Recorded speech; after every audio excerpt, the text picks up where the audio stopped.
Ikaze ku mbaraga z'ibimera, Imana ibaha umugisha. Ndabishimiye cyane wo ukurikirana ibiganiro byanjye, waramaze kwiyandikisha, waramaze gukanda subscribe, ndagushimiye. Nawe utarayikora ukaba uje hano uri mushya, ndagushishikariza kuyikora kuko hano tuhavugira utuntu tw'ubwenge. Imana iguha umugisha. Uyu munsi wa none rero ndabashishikariza rwose kudapfisha ubusa ibintu Imana yaduhaye.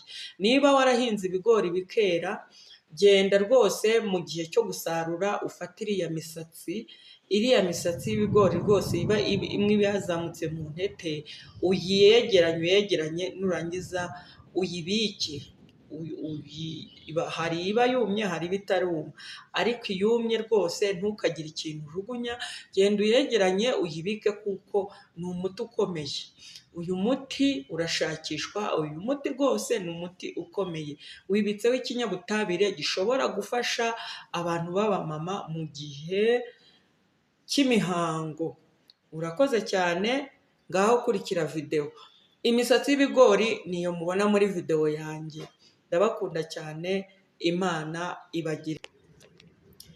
Nongeye kugushimira wowe ukurikirana ibiganiro byanjye ku mbaraga z'ibimera. Imana ikugirire neza. Ntabatindiye rero, uyu munsi wa none ndafasha abantu b'abakobwa n'abamama. Wowe ujya mu mihango ikakurya, unkurikirane. Uyu munsi wa none ndagufasha kandi uzashima. Bitewe n'ibintu turi kurya muri ino minsi, imihango isigaye yarasaze.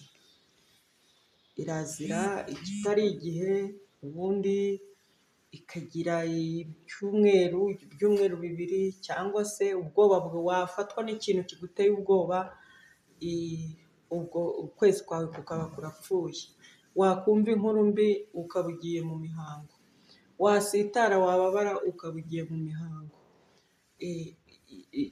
Akenshi turi kuyoberwa n'ibintu biri kubidutera, ariko ni imirire, ni ibi bintu by'amayiburide cyane turi kurya. Uyu munsi wa none rero nkuzaniye ikintu kandi cyoroshye tubana nacyo umunsi ku wundi, ariko utapfa gukeka. Wowe ufite imihango itazira igihe, wowe ufite icyo kibazo cyo kujya mu mihango ikakurya, uyu munsi wa none ngiye kugufasha.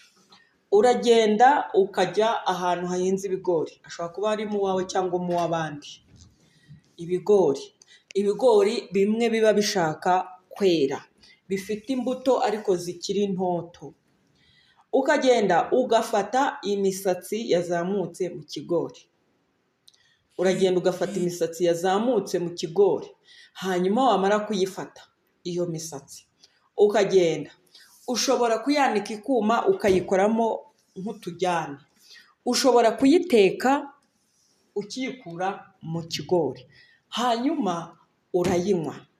Wamara kuyinywa, ukayinywa, ukongera ukayinywa, nta kitwaye rwose, ntisharira, nta nubwo inaryoherera, ariko ifite ikinyabutabire gifasha abamama cyane. Wowe rero byayobeye ujya mu mihango ukajya kuryama kwa muganga kugira ngo muganga agukurikirane akuvura ububabare, genda ukora ako kantu. Urayifata ukayiteka mu mazi meza nk'utetse ka mukaru, hanyuma ukegera ukatunywa. Byongeye kandi wowe ugira ikibazo ujya mu mihango ukaribwa ukenda nko kwiyahura, shaka nibura urye isombe 3 mu kwezi. Isombe buriya feri, impamvu imihango ikurya nta feri ugira mu mubiri. Umubiri birakurya bikakurya nk'ibise, kubera ko umubiri uba uri kwishakaho ibyo useda, ibyo usohora. Yego, bigenze gutyo. Wowe utabashije kubona isombe rero, fata ibishyimbo byawe, ndavuga ibishyimbo ibi bitari iburide, ibi bitari mushingiriro, ndavuga ibishyimbo ibi bigufiya, ibi ngibi byahozeho, ibi byerera hasi bidashingiriye. Fata ibishyimbo ubiteke bishye neza, ubiteke ntumine amazi yabyo. Mbese niba udakunda amazi y'ibishyimbo, ubiteke bihure n'amazi yabyo, bishye neza. Nibimara gushya neza, ufate ibishyimbo urye uhage. Nibuze ubikore 3 mu kwezi kugira ngo ukore amarezerive, umubiri nujya gusekereta ubone ibyo usekereta. Hari ibyo twitera bitewe n'ubumenyi bukeya, hari ibyo twakosora bitewe n'Imana yaduhaye. Icyo kintu nkubwiye ugikurikirane. Wowe byayobeye ushaka imisatsi y'ibigori uyanike, numara kuyanika ukoremo utujyane ujye utunywa mu gitondo, saa sita na nimugoroba kugeza imihango irangiye.